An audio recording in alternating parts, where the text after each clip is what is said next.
দর্শক, দেশে প্রথমবারের মতো বিনামূল্যে টাইফয়েড টিকাদান কর্মসূচি শুরু হয়েছে। আমরা রাজধানীর বাইরের খবর, রংপুরের খবর জানবো। এই বিষয়ে বিস্তারিত নিয়ে যুক্ত হচ্ছেন সহকর্মী শাহবাজিদ আহমেদ।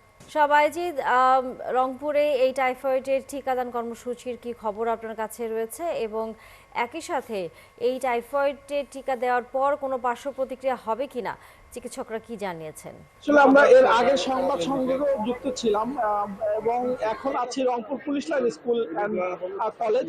এখানে যে কেন্দ্র করা হয়েছে, ছাত্র ছাত্রীরা উৎসব মুখর পরিবেশে তারা কিন্তু এই টিকা দান কার্যক্রমে যুক্ত হয়েছেন। অনেকে টিকা নিচ্ছেন এবং অনেকে চলে গেছেন। এখনো অনেক শিক্ষার্থী রয়েছেন এই হল অডিটোরিয়ামে।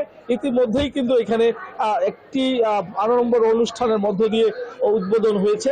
আমরা একটু কথা বলবো রংপুর সিটি কর্পোরেশনের নয়া প্রশাসক আশরাফুল ইসলাম, আপনার কাছ থেকে জানতে চাইবো এই যে টিকাদান কর্মসূচি চলছে এর কোনো সাইড এফেক্ট আছে কিনা, এবং এই যে পুরো যে কর্মসূচি আপনার সিটি কর্পোরেশনের মধ্যে কিভাবে শিক্ষা প্রতিষ্ঠানে এটি চলমান থাকবে। জি, ধন্যবাদ আপনাকে। আজকে থেকে আগামী 13 নভেম্বর পর্যন্ত এই কার্যক্রম চলবে। আর সাইড ইফেক্টের বিষয় যেটা আপনি বলছিলেন, আসলে এটা তো সামান্য একটা ইনজেকশনও এরকম হতে পারে। তবে আমি যেটা জেনেছি যে আসলে তেমন কোনো সাইড ইফেক্ট এখানে নেই। স্বাভাবিকভাবে অ্যালার্জি বা অন্য কিছু থাকলে কিছুটা হতে পারে, চুলকানে বা সামান্য কিছু হতে পারে। তবে এই জন্য আমাদের পর্যাপ্ত প্রস্তুতি আছে, অ্যাম্বুলেন্স আছে এবং ডাক্তার সাহেবরা আছে। যারা এখন রেজিস্ট্রেশন করতে পারেনি তাদের জন্য কি ধরনের উদ্যোগ থাকছে? জি, আমরা রেজিস্ট্রেশন না থাকলেও তাদের নাম লিখে রেখে বা তাদের ঠিকানা রেখে রেখে আমরা তাদেরকে টিকা দিয়ে দেব।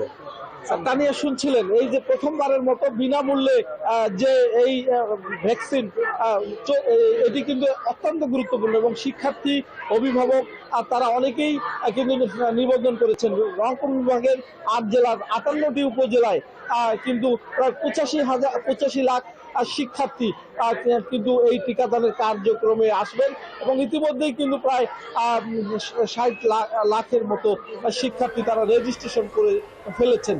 এবং আজকে রংপুর সিটি কর্পোরেশন এবং অন্যান্য জেলাও খবর নিয়েছি, বেশিরভাগ শিক্ষা প্রতিষ্ঠানেই কিন্তু এই টিকাদানের যে কার্যক্রম সেটি শুরু হয়েছে। আর যেগুলো এখন শুরু করতে পারেনি তারা পর্যায়ক্রমে এই টিকাদান কর্মসূচি শুরু করবে। ধন্যবাদ শাহবাজিদ।